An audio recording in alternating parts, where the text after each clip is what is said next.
नमस्कार दोस्तों, आज के वीडियो में हम घातांक और करणीय के प्रश्न देखेंगे। तो पहला प्रश्न आपके सामने है 5 की पावर 7 और 5 की पावर 4 डिवाइड करना है 5 की पावर 8 से, इसका मान क्या होगा।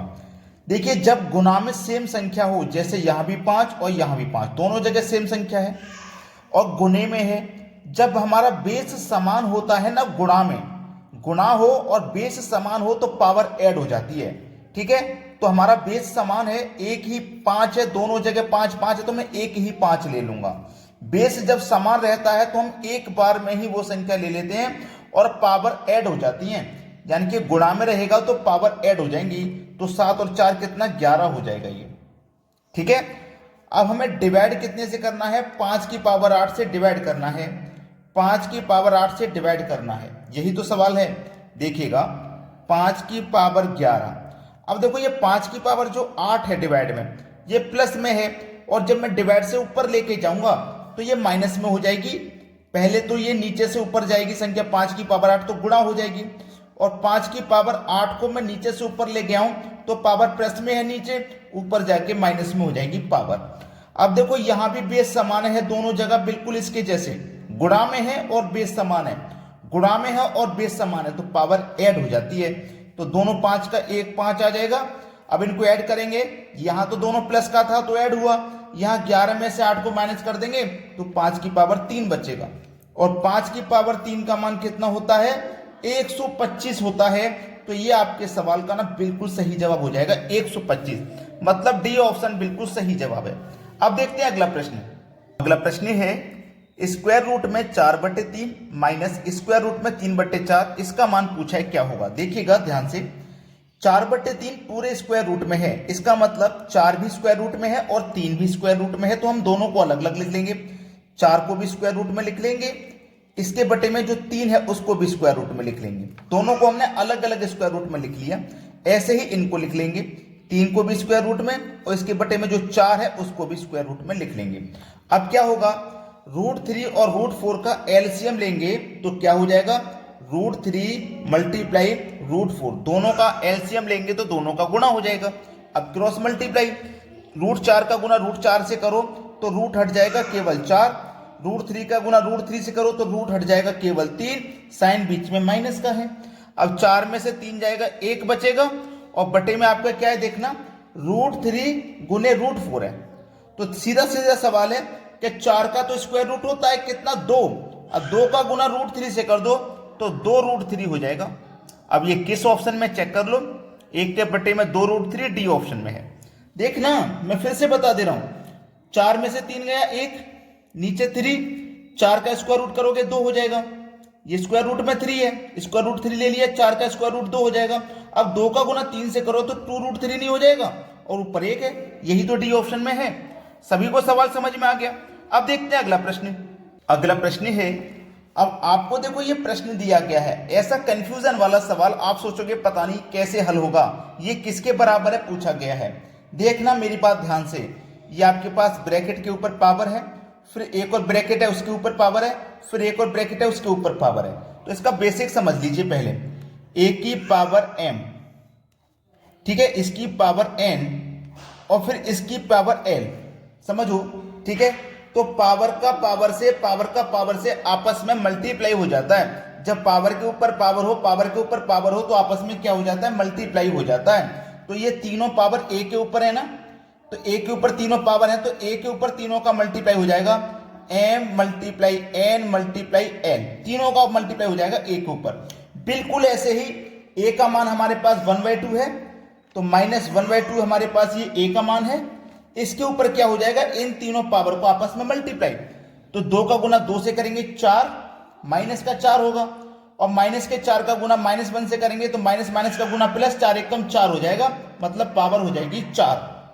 ठीक है, 1 की पावर 4 का मान 1 ही होगा बटे में, 2 की पावर 4 का मान 16 हो जाएगा, 1 के बटे में 16 आपके सवाल का ना बिल्कुल सही जवाब है। देखो किस ऑप्शन में है, 1 के बटे में 16, पहले ही ऑप्शन में है, 1 के बटे में 16 सी ऑप्शन में भी है, लेकिन ये माइनस में। अब आप ये सोचोगे तो ये माइनस में, तो आंसर माइनस में आना चाहिए, नहीं, क्योंकि 2 की पावर हम जब करेंगे ना 4, देखो -2 गुने -2 गुने -2 गुने -2। अब ध्यान रखना माइनस माइनस का गुना प्लस का हो गया, 2 दूने का 4 प्लस का माइनस माइनस का गुना प्लस का 4 और 4 चौको 16 प्लस के 4 का गुना प्लस के 4 से होगा तो प्लस का 16 ही तो आएगा, इसलिए 1/16 ये प्लस का आ जाएगा। समझ में आ गई है बात। अब देखते हैं अगला सवाल। अगला प्रश्न है 1/2 की पावर माइनस की 1/2 किसके बराबर है।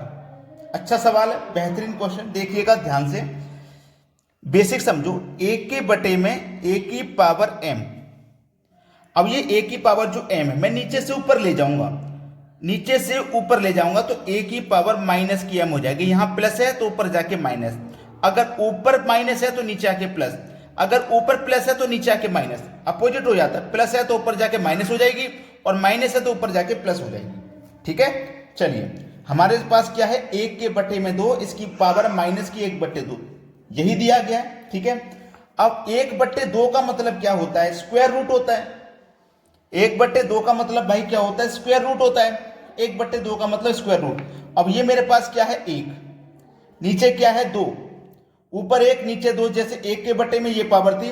अब मैं इसको, इस 2 को ऊपर ले जाऊंगा, इस 2 को जैसे मैं a की पावर m को ऊपर ले गया तो ये माइनस की पावर थी तो ऊपर जाके प्लस की हो गई। बिल्कुल ऐसे भी मैं ऊपर लेके जाऊंगा, 2 को ऊपर लेके जाऊंगा तो 2 की पावर जो माइनस है ये प्लस में हो जाएगी। 1/2 माइनस की थी ना, ऊपर जाके प्लस की हो जाएगी। 1 के बटे में है नीचे है पावर, 1 के बटे में है नीचे है पावर, ऊपर ले जाओगे ऐसे तो साइन चेंज हो जाएगा। ये हो गया। अब बस सवाल खत्म हो गया, कुछ नहीं है। 2 की पावर 1/2, 1/2 का मतलब क्या होता है स्क्वायर रूट, यानी कि स्क्वायर रूट में 2। अब स्क्वायर रूट में 2 मिलेगा, डी ऑप्शन, सवाल खत्म। चलिए अब देखते हैं अगला प्रश्न। अगला प्रश्न है यदि 4 की पावर n और ये पूरा स्क्वायर रूट में है बराबर 1024 हो तो n का मान क्या होगा। इस n का मान क्या होगा ये पूछा जा रहा है। बहुत अच्छा सवाल है, बेहतरीन क्वेश्चन, देखिएगा ध्यान से।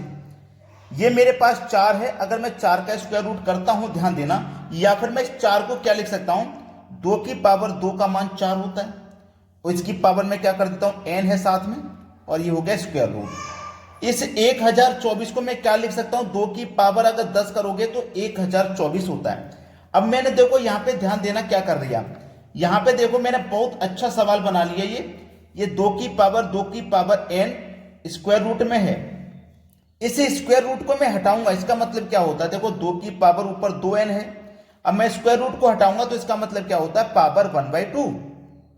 अब 2 से 2 कट गया, n बचा, केवल 2 से 2 कट गया तो आपके पास 2 की पावर n बचा और इधर क्या था 2 की पावर 10 था। जब हमारा बेस समान होता है, बराबर का साइन हो और बेस समान हो तो पावर भी बराबर होती है, तो n बराबर कितने के हो जाएगा, 10 के हो जाएगा। और आपसे n का ही तो मान पूछा है, n का मान 10 है। ठीक है, जब हमारा बराबर में हो तो पावर भी बराबर, और यदि हमारा गुना में होता है, ये 2 की पावर n और 2 की पावर 10 है, यदि गुना में होता तो बेस समान तो पावर ऐड हो जाती 2 की पावर 10 प्लस n।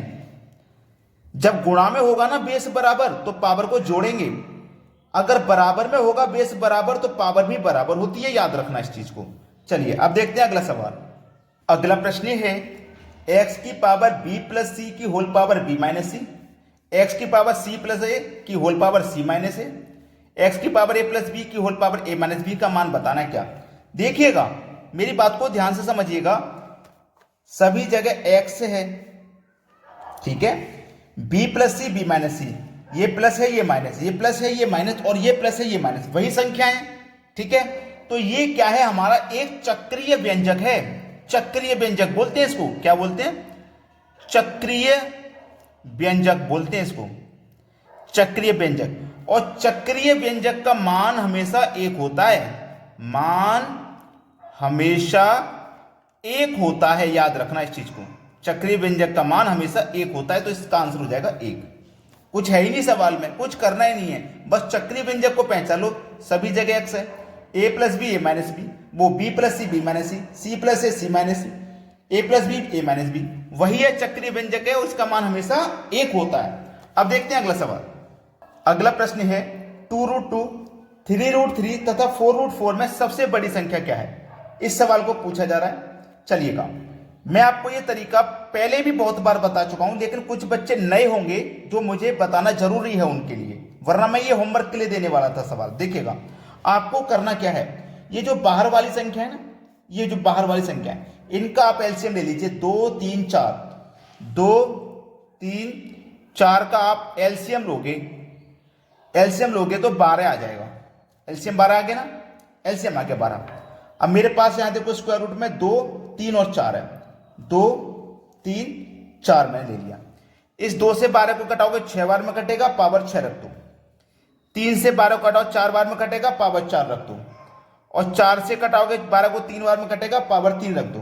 2 की पावर 6 का मान 64, 3 की पावर 4 का मान 81, 4 की पावर 3 का मान 64। अब देखो सबसे बड़ी संख्या कौन सी निकल के आई है, आप बोलेंगे सर 81, बीच वाली संख्या।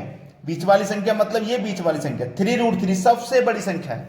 3√3 सबसे बड़ी संख्या है। सी ऑप्शन बिल्कुल सही जवाब है। अगर अभी तक आप बिना लाइक किए वीडियो को देख रहे हो तो लाइक का बटन दबा दो और कमेंट में हमें बताइए कि आपको हमारे वीडियोस कैसे लगते हैं। ठीक है दोस्तों, धन्यवाद।